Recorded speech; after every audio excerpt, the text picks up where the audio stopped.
in recent years has become a real media spectacle. Stories upon stories of tragic suicides of teens that were pushed to their breaking points from bullying have become a major topic of interest. The stories have inspired many mainstream musical artists to speak out on the subject and craft songs that are self-acceptance anthems.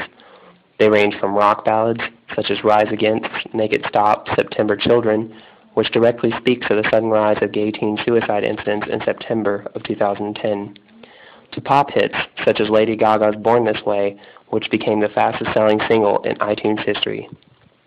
The song inspired her to create her own foundation that combats bullying with the help of her own mother. It was called the Born This Way Foundation and was launched at Harvard in 2012 with the help of Oprah Winfrey. Still, all the while, the many mainstream stories have had a focus on teen high school bullying. Where does college or the outside world fit into the perspective? The most notable case of college bullying is that of Tyler Clementi. Clementi was a freshman at Rutgers University who committed suicide by jumping off a bridge shortly after discovering that his roommate broadcasted his sexual encounter with a man on the internet. Many other college incidents have gone relatively unnoticed. According to a study by Christine McDonald, a professor of educational and school psychology at Indiana State University, 15% of college students reported being bullied, and 22% reported being cyberbullied. 38% said that they knew someone who had been cyberbullied, and 9% admitted that they had cyberbullied someone else. In addition, the study also found that 42% of students had seen someone being bullied by another student, and 15% reported seeing a student bullied by a professor.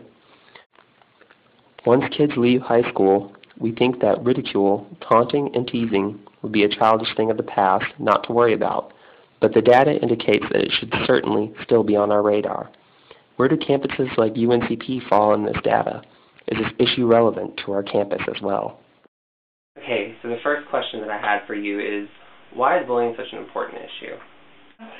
It's an important issue because everybody should feel accepted. You shouldn't have to go to work or to school and be afraid. Nobody should have to live in fear. And bullying is becoming so much more prevalent. I think that with the age of the internet and social networking and all of that kind of growing exponentially over the past decade, that bullying's kind of gone to a whole new level. Because it used to be you had to meet your bully face-to-face in the schoolyard.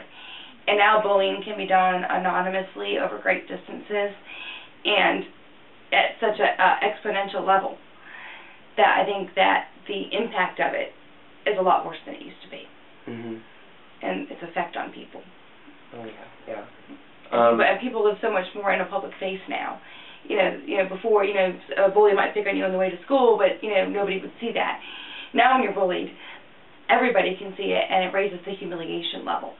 In addition to, just the ability to bully being so much easier. Mm-hmm. Would you say that then it's just not just a teen problem? It's definitely not just a teen problem. I think, it starts in elementary school and it kind of grows and grows. But I think that while children are still living at home and even teens living at home, that there are some parents that serve an intervening role, whether that be on, the bully's parents, intervening and stopping them, or whether that's the person that's being bullied having parental support. I think when you move up to the college level, that it becomes even more dangerous because you're on your own sometimes for the first time and having to deal with things for the first time in a way that maybe you don't feel like you have the support structure that you maybe had as a teenager. Plus you're living with the people maybe that are bullying you, that maybe they're living right there with you and you can't get away from it. It's not just you go to school during the day and then when you come home you kind of have a safe spot. On a college campus, where do you go? Yeah. It's all around you. So I think that on the college level, it's even worse, I think, than on the teen level. Because, you're on your own. Maybe your parents are supportive of you, but on the other side, you're an adult and you have to start dealing with your problems yourself. You can't go home and say, Mom, Dad, I need you to call the school and make this go away. Yeah. You have to figure out how to deal with it yourself, and doing that while you're being bullied is very hard. Of course it is. Have you heard of anything like on campus that you would consider bullying? I know I had a student that had her car vandalized by a bully because of her sexual orientation. And also because of sexual orientation, I had two students that just because they kissed, they had the police called on them.